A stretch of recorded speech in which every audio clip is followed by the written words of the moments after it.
नमस्कार दोस्तों, आज हम बात करेंगे पत्नियों से प्रताड़ित पुरुष की। राजेश लवंशी ने की प्रशासन से की गई मांग कि पत्नियों से पुरुष भी प्रताड़ित है तो इसके लिए भी बनाए जाए कानून। हम बात कर रहे हैं राजगढ़ जिले के नरसिंहगढ़ तहसील के तहत आने वाले ग्राम पांचरी निवासी राजेश लवंशी की, जहां राजेश लवंशी ने मीडिया को जानकारी देते हुए बताया कि मेरी शादी नरसिंहगढ़ तहसील के ग्राम पांचरी निवासी रचनाबाई के साथ हुई थी। हम दोनों एक ही गांव के निवासी हैं। परिवार की मर्जी के अनुसार ही शादी हुई थी और हमारी शादी की लिखा पढ़ी भी 500 रुपए के स्टैंप पर हुई थी।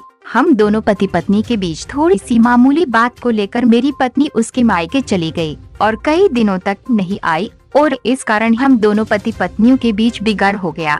इधर मेरी पत्नी रचना भाई व उसके परिवार द्वारा मेरे ऊपर दहेज प्रथा का केस दर्ज करा दिया है, जिससे मेरे ससुराल वाले और कुछ दलाल लोग मुझसे 15 लाख रुपए की मांग कर रहे हैं, लेकिन मेरे पास पैसे नहीं है और मैं देने में भी असमर्थ हूँ। इस खबर के माध्यम से मैं प्रशासन से यह मांग करता हूँ कि मेरे जैसे कई युवा ऐसे पत्नियों से प्रताड़ित है और ऐसी पत्नियों ने कई निर्दोष पतियों पर केस लगा रखा है, जिस पर प्रशासन भी पुरुष वर्ग नहीं सुनते हैं और मात्र पत्नियों की ही सुनी जाती है, चाहे भले वे कितनी ही झूठ बोलती हो। मैं राजेश लवंशी मध्य प्रदेश सरकार से अपील करता हूँ कि जितना कानून महिलाओं के लिए बनाया है उसी प्रकार उतना ही कानून पुरुषों के लिए भी बनाया जाए, ताकि पुरुष को भी अपना हक मिल जाए और आत्महत्या करने पर मजबूर न हो सके। 2016 में हुई थी। मेरी पत्नी का नाम रचना बाई, ग्राम पांजरी की है। उसके पिताजी का नाम रामचरण लवंशी।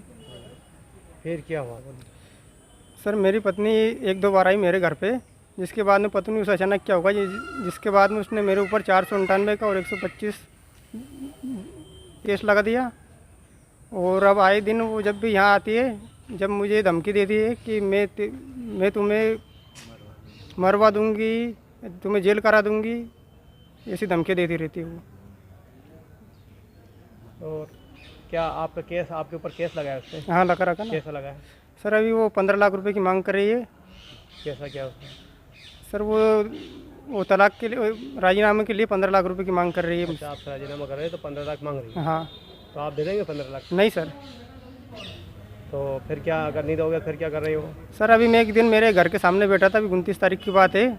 मुझे मेरे घर के सामने उसने और उसकी सहेली ने और उसके भाई ने मुझे मारा है और धमकी देती है कि तुझे अगर जेल करा दूंगी मैं। उसका कोई सबूत है आपको मारा जो? उसका मेरे पास वीडियो है। अच्छा, मारते हो? हाँ। किन किन ने मारा? मेरी पत्नी रचना ने, एक उसकी बहन आरती ने और एक उसके भाई रविन ने, और जिसकी मैंने नरसिंहगढ़ थाने में रिपोर्ट भी दर्ज कराई है। अच्छा, रिपोर्ट दर्ज कराई? हाँ। आपके घर सर, एक दो बार आई जिसके बाद में। शादी के बाद एक दो बार ही घर? हाँ सर। और न कि बिगाड़ हो गया? हाँ। और क्या समस्या है आपकी? क्या क्या समस्या ये है कि मेरी पत्नी को ठहराऊंगा। क्या कोई घटना घटेगी तो? हाँ। क्या क्या, मतलब क्या क्या टेंशन आती है इस बात बीच में आपके? 4 साल से हूँ। क्या क्या परेशानी झेल रहे हैं आप? केस लगा रखा क्या? सर, उन्होंने 498 का केस लगा रखा है और जिसमें मुझे दूसरे लोगों द्वारा धमकी दी जा रही है कि तुझे मरवा दूंगी और मुझे 15 लाख रुपए की मांग कर रहे हैं वो लोग।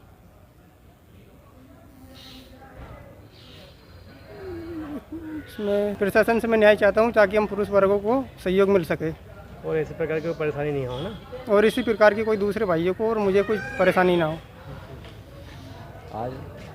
आज मैं प्रताड़ित हूँ, ऐसे मेरे जैसे कई लोग परेशान हैं। अच्छा, राजगढ़ जिले में आप जैसे युवा कई प्रताड़ित भी पत्नियों से? हाँ, केस चल रहा है कई लोगों का चल रहा है, हज़ारों लोगों का। अपने राजगढ़ जिले में आप जैसे पुरुषों की सुनवाई नहीं हो रही? नहीं हो रही, बिल्कुल। आप दादा भटक रहे हैं।